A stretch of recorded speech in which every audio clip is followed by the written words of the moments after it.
Assalamualaikum warahmatullahi wabarakatuh. Perkenalkan, nama saya Devi Melvina Sari dari kelas 07 Sarjana Manajemen 006. Di sini saya akan membahas materi pasar modal dan portofolio sebagai syarat untuk memenuhi nilai ujian tengah semester yang sedang dilaksanakan di Universitas Pamulang.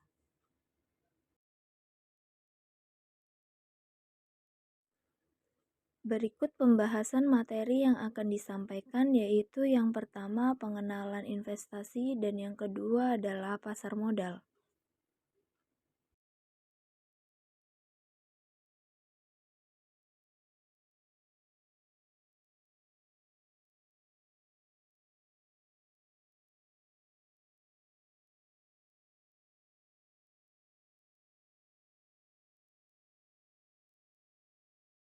Baik, pembahasan yang pertama adalah pengenalan investasi.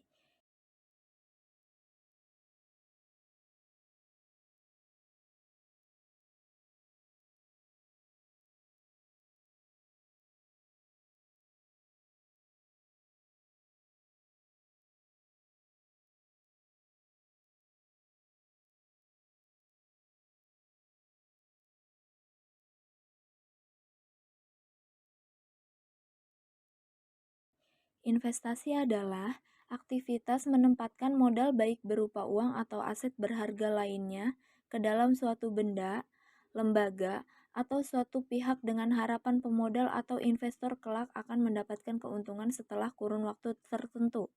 Karena harapan mendapatkan keuntungan di kemudian hari, inilah investasi disebut juga sebagai penanaman modal. Investasi menurut Profesor Dr. Jogianto Hartono, MBAAK, penundaan konsumsi sekarang untuk dimasukkan ke aktiva produktif selama periode waktu yang tertentu. Adanya aktiva yang produktif tersebut, penundaan konsumsi sekarang yang kemudian diinvestasikan ke dalam aktiva yang produktif tersebut, maka akan meningkatkan utility total. Penanaman modal dapat berbentuk aktiva nyata seperti rumah, tanah, dan emas, atau berbentuk aktiva keuangan atau surat-surat berharga yang diperjualbelikan di antara investor pemodal. Pemilik modal melakukan investasi untuk meningkatkan kegunaannya dalam bentuk kesejahteraan keuangan. Investasi menurut Tendelin, komitmen atas sejumlah dana atau sumber daya yang dilakukan saat ini dengan tujuan memperoleh sejumlah keuntungan di masa depan. Pembedaan ini sering dilakukan antara investasi dan tabungan atau savings. Tabungan didefinisikan sebagai konsumsi yang tertunda. Investasi dibatasi pada investasi nyata yang pada masa depan akan meningkatkan pendapatan nasional. Investasi nyata atau real investment secara umum merupakan aset berwujud, contohnya seperti tanah, mesin-mesin, atau pabrik. Sedangkan investasi keuangan atau financial investment melibatkan kontrak-kontrak tertulis seperti saham biasa dan obligasi. Pada perekonomian primitif, hampir semua investasi merupakan investasi nyata. Sedangkan di perekonomian modern lebih banyak dilakukan investasi keuangan. Lembaga-lembaga untuk investasi keuangan yang berkembang pesat memberi fasilitas untuk investasi nyata. Jadi, kedua bentuk investasi bersifat komplementer, bukan kompetitif.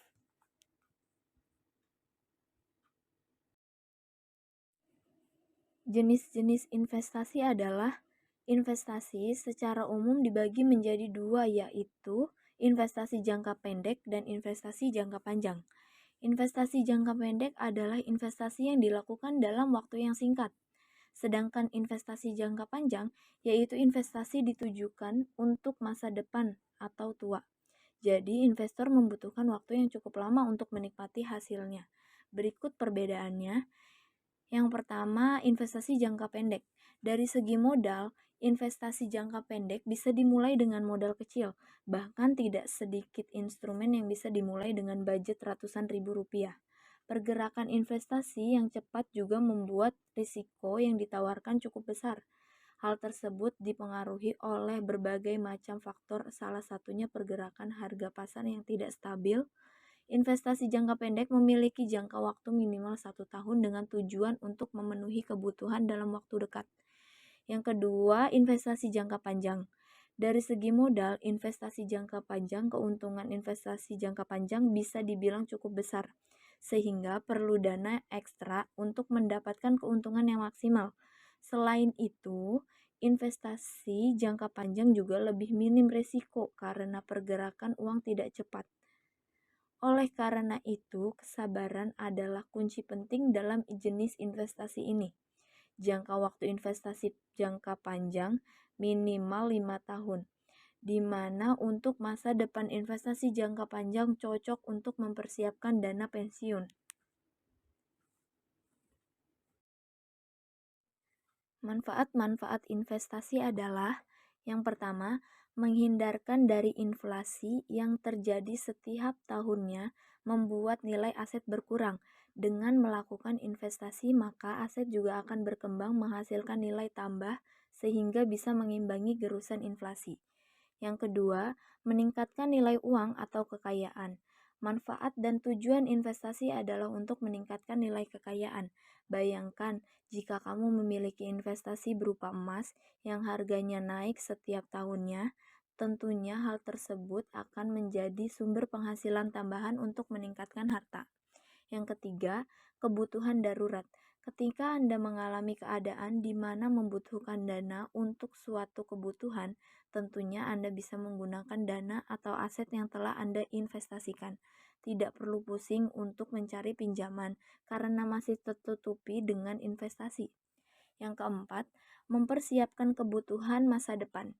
Berinvestasi dapat membantumu mempersiapkan modal untuk kebutuhan di masa depan.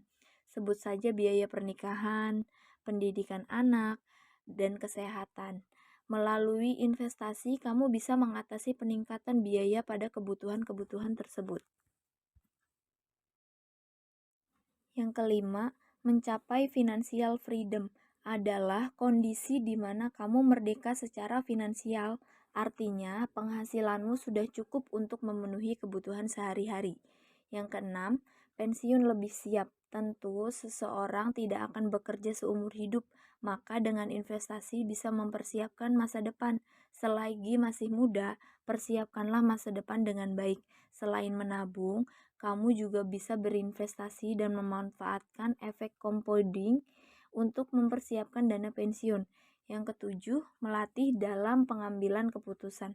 Ada banyak pilihan investasi di zaman sekarang ini, sehingga kamu harus bisa memilih investasi yang tepat. Kamu pun harus bisa mengambil keputusan finansial.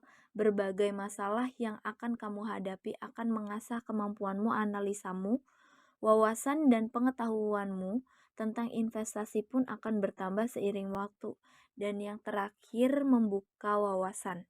Menjadi seorang investor akan membuat seseorang memiliki banyak relasi, karena akan sering bertanya dan bertukar pikiran terkait produk investasi apa yang tepat untuk dipilih. Secara tidak langsung, pengawasan tentang ekonomi dan finansial pun akan semakin luas. Tidak menutup kemungkinan kamu akan menjadi seorang perencana keuangan yang handal. Tujuan investasi adalah investor tentunya memiliki tujuan investasi yang mungkin dapat berbeda antara satu investor dengan investor yang lainnya. Berikut ini dikemukakan beberapa alasan investor dalam melakukan investasi, baik pada investasi yang dilakukan pada sektor real maupun investasi pada sektor keuangan, yaitu yang pertama, untuk mendapatkan kehidupan yang lebih baik di masa depan. Yang kedua, memperoleh imbalan yang lebih baik atas kekayaan yang dimiliki. Yang ketiga, mengurangi tekanan inflasi. Dan yang keempat, untuk menghindari pajak yang perlu dibayarkan.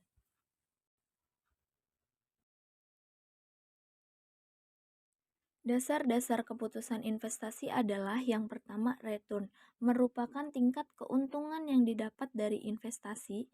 Return ini terdiri dari dua macam, yaitu return yang diharapkan atau expected return adalah tingkat return yang diantisipasi investor di masa depan. Kemudian return realisi atau return aktual merupakan tingkat return yang didapatkan investor di masa lalu. Yang kedua, resiko. Pada saat berinvestasi, investor selain mengharapkan return, tentunya juga harus menanggung tingkat resiko.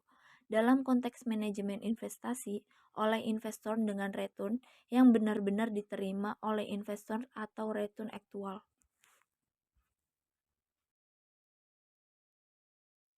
Proses-proses investasi.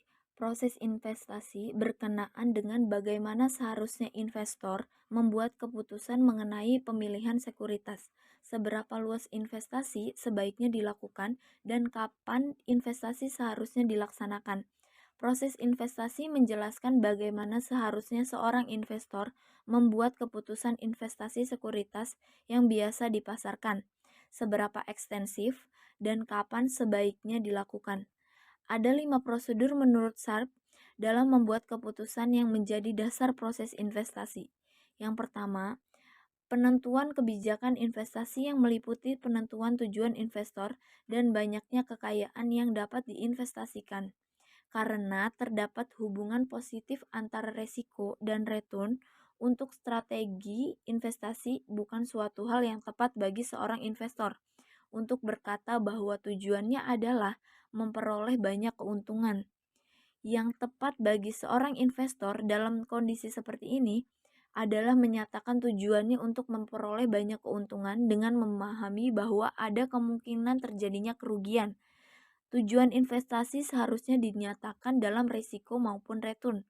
Yang kedua, melakukan analisis sekuritas yang meliputi penilaian terhadap sekuritas secara individual atau beberapa kelompok sekuritas yang masuk ke dalam kategori luas aset keuangan yang telah diidentifikasi sebelumnya.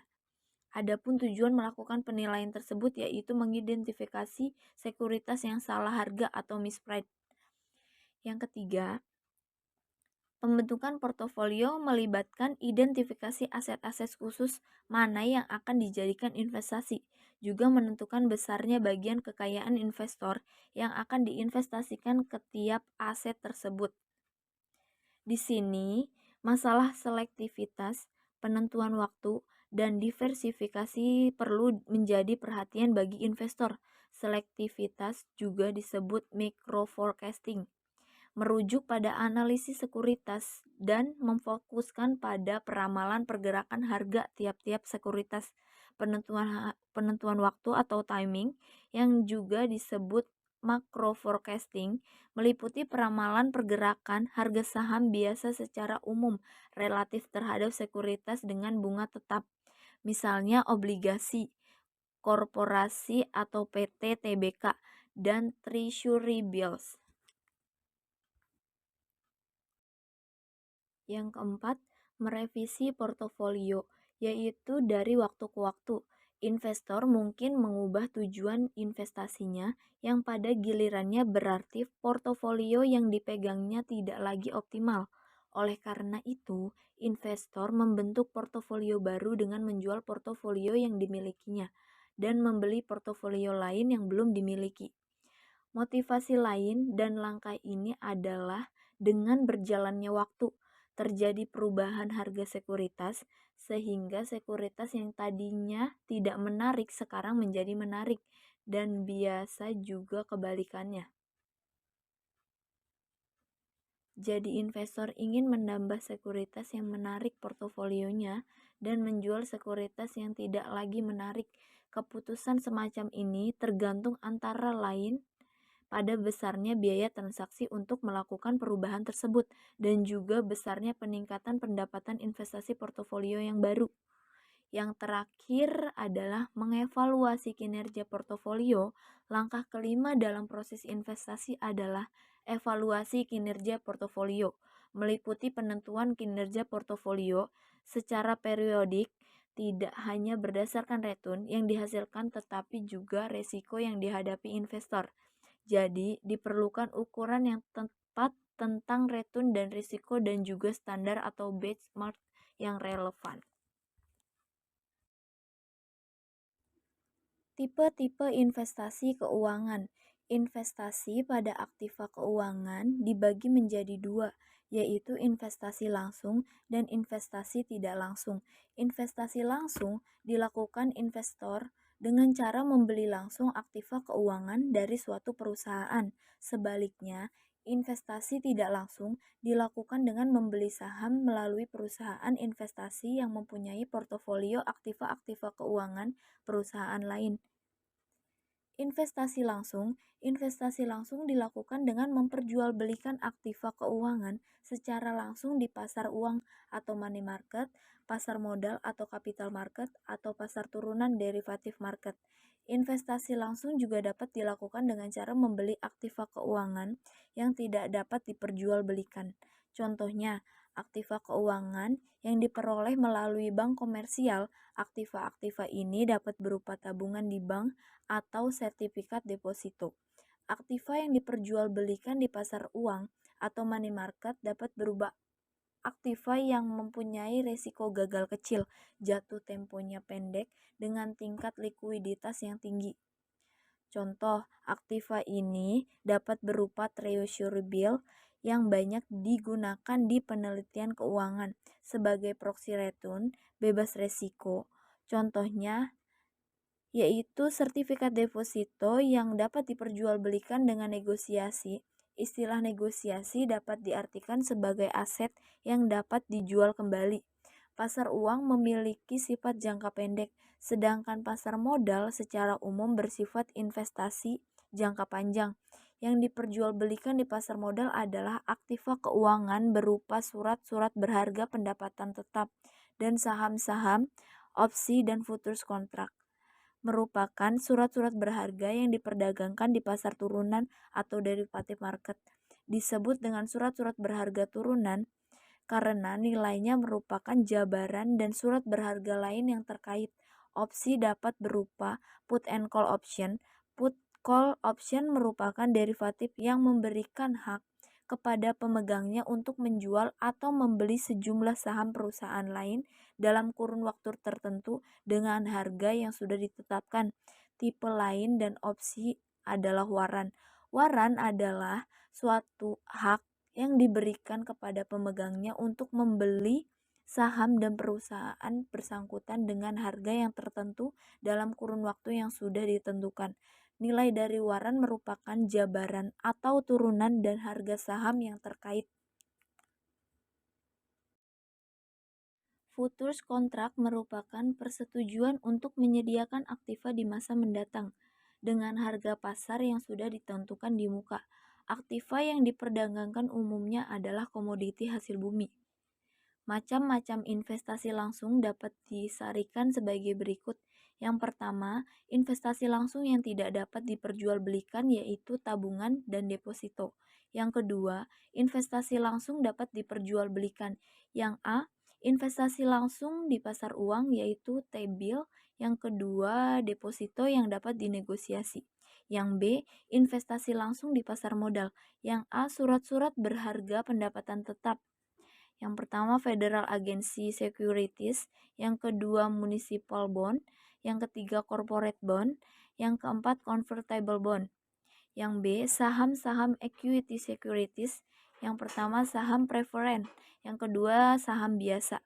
C, investasi langsung di pasar turunan, yang A opsi waran, opsi put, opsi call, yang B futures contract. Investasi tidak langsung. Investasi tidak langsung, pembelian saham dari perusahaan investasi yang mempunyai portofolio aktiva-aktiva keuangan dari perusahaan lain. Investasi tidak langsung dilakukan dengan membeli surat-surat berharga dan perusahaan investasi. Perusahaan investasi adalah perusahaan yang menyediakan jasa keuangan dengan cara menjual sahamnya ke publik dan menggunakan dana yang diperoleh untuk diinvestasikan ke dalam portofolionya.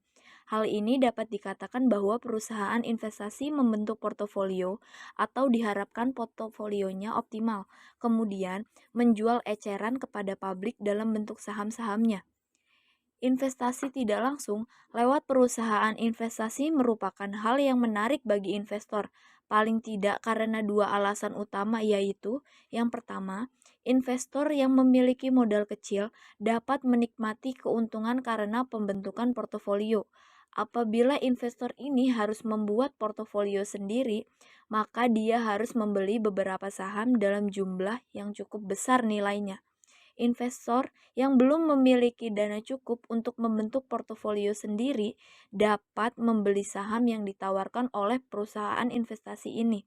Yang kedua, membentuk portofolio membutuhkan pengetahuan dan pengalaman yang mendalam. Investor awam yang kurang mempunyai pengetahuan dan pengalaman tidak akan dapat membentuk portofolio yang optimal, tetapi dapat membeli saham yang ditawarkan oleh perusahaan investasi yang telah membentuk portofolio optimal. Perusahaan investasi dapat diklasifikasikan sebagai unit investment trust, closed-end investment companies, dan open-end investment companies.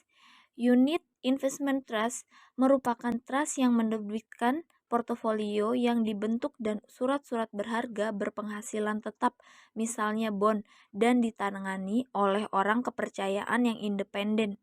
Sertifikat portofolio ini kemudian dijual ke investor sebesar nilai bersih total aktiva yang tergabung dalam portofolio, lalu ditambah dengan komisi. Investor dapat menjual balik sertifikat ini kepada trust sebesar nilai bersih sertifikat tersebut.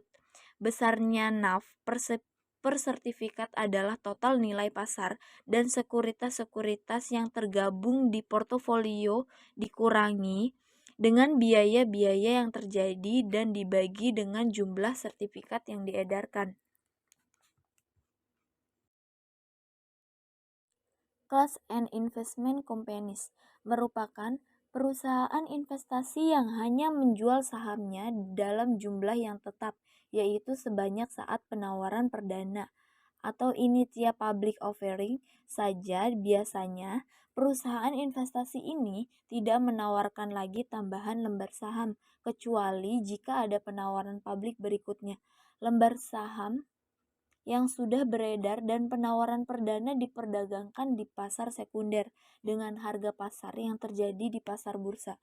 Perbedaan antara pasar primer dan sekunder di pertemuan berikutnya. Open and investment companies dikenal dengan nama perusahaan reksadana atau mutual funds.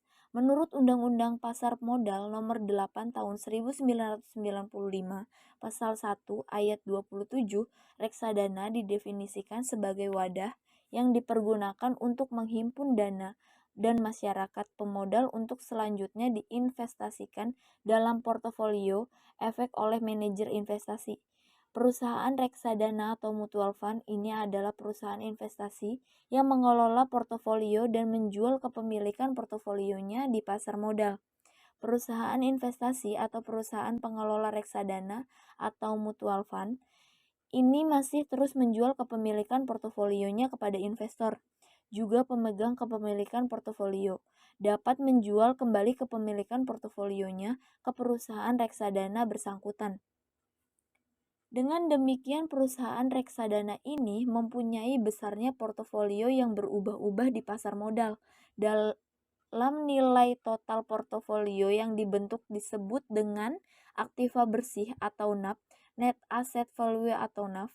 Misalnya, suatu reksadana sudah mempunyai NAV sebesar 2 miliar dalam bentuk 1 juta unit kepemilikan, maka NAV per unitnya adalah 2.000.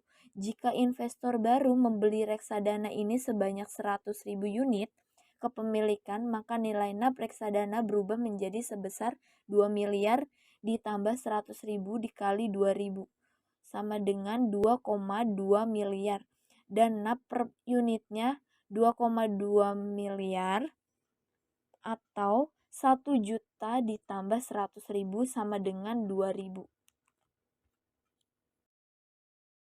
Selanjutnya pembahasan materi kedua yaitu pasar modal.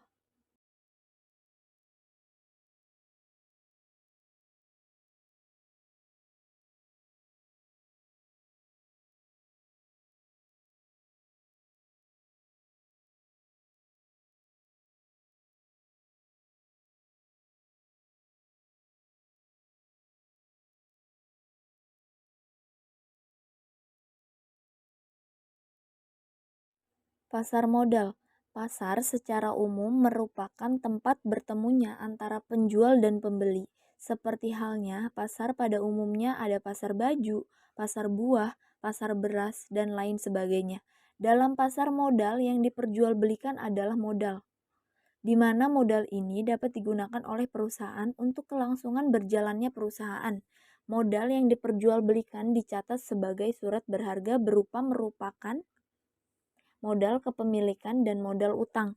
Pihak pembeli di pasar modal merupakan individu perorangan maupun atau institusi atau organisasi atau lembaga yang mempunyai dana untuk melakukan kegiatan transaksi beli melalui pasar modal. Sedangkan penjual modal merupakan perusahaan yang memerlukan modal maupun tambahan modal untuk keperluan usaha. Pasar modal atau capital market merupakan pasar untuk berbagai instrumen keuangan jangka panjang yang bisa diperjualbelikan, baik surat utang atau obligasi, equity atau saham, reksadana, instrumen derivatif, maupun instrumen lainnya. Pasar modal merupakan sarana pendanaan bagi perusahaan maupun institusi lain, misalnya pemerintah, dan sebagai sarana bagi kegiatan berinvestasi. Dengan demikian, pasar modal memfasilitasi berbagai sarana dan prasarana kegiatan jual beli dan kegiatan terkait lainnya. Perbedaan pasar modal dengan pasar uang. Adapun perbedaan antara pasar modal dengan pasar uang adalah jangka waktunya. Dalam pasar uang diperdagangkan surat berharga berjangka waktu pendek, sedangkan dalam pasar modal diperdagangkan surat berharga berjangka waktu yang panjang.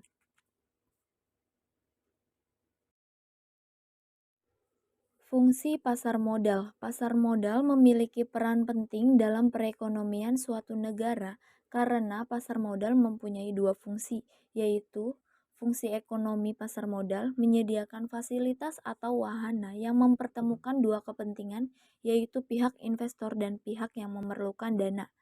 Fungsi keuangan. Pasar modal memberikan kemungkinan dan kesempatan memperoleh imbalan atau return bagi pemilik dana sesuai dengan karakteristik investasi yang dipilih. Jadi, diharapkan dengan adanya pasar modal, aktivitas perekonomian menjadi meningkat karena pasar modal merupakan alternatif pendanaan bagi perusahaan-perusahaan untuk dapat meningkatkan pendapatan perusahaan yang pada akhirnya memberikan kemakmuran bagi masyarakat yang lebih luas. Sedangkan fungsi pasar modal di Indonesia yaitu yang pertama, sebagai sarana badan usaha untuk mendapatkan tambahan modal. Yang kedua, sebagai sarana pemerataan pendapatan. Yang ketiga, memperbesar produksi dengan modal yang didapat sehingga produktivitas meningkat. Yang keempat, menampung tenaga kerja.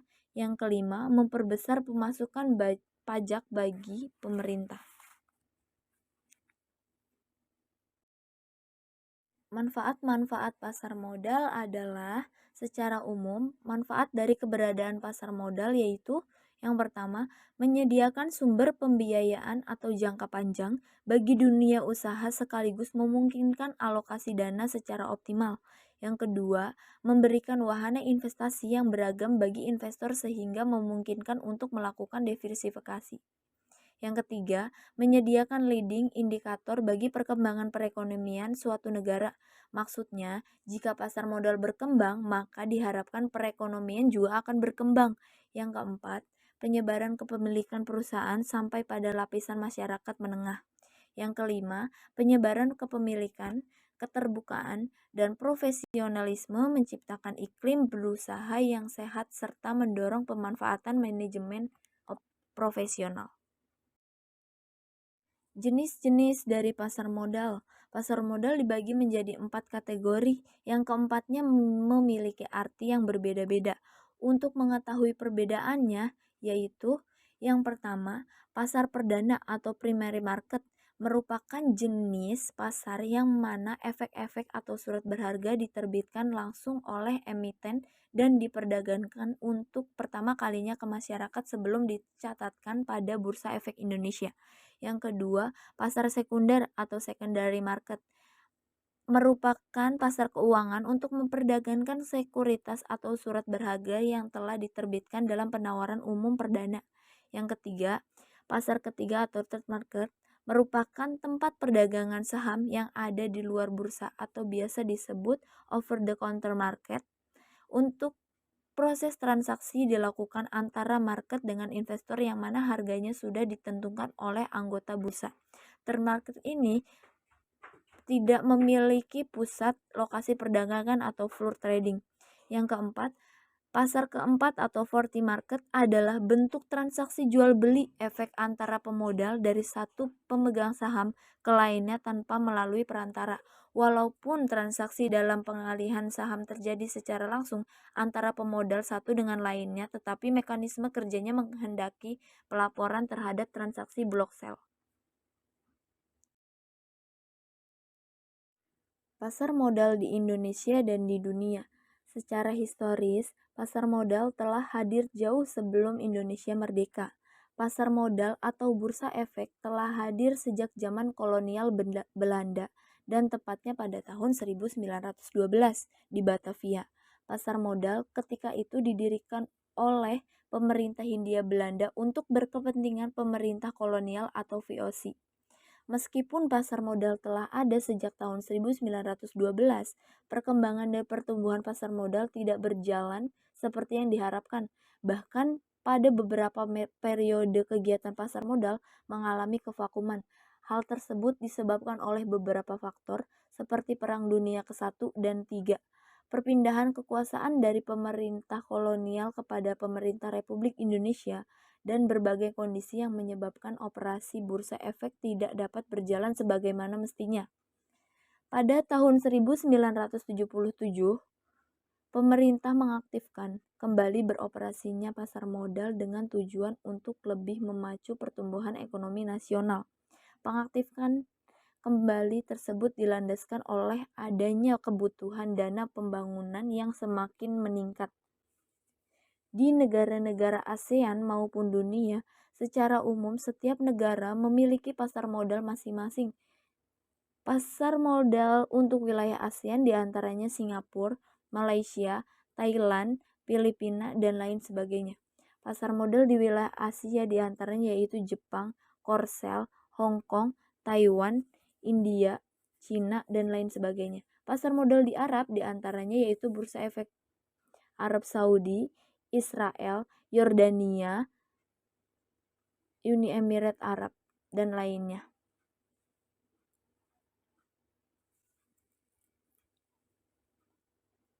Pasar modal di Eropa, diantaranya Inggris London, Euronext. Euronext adalah pasar modal pan-Eropa dengan kehadiran di Prancis, Belgia, Irlandia, dan Portugal, Denmark, Swedia, dan lain sebagainya. Pasar modal di Afrika diantaranya yaitu Afrika Selatan atau Johannesburg Stock, Namibia. Pasar modal di benua lainnya yaitu Australia dan Selandia Baru, serta New Zealand.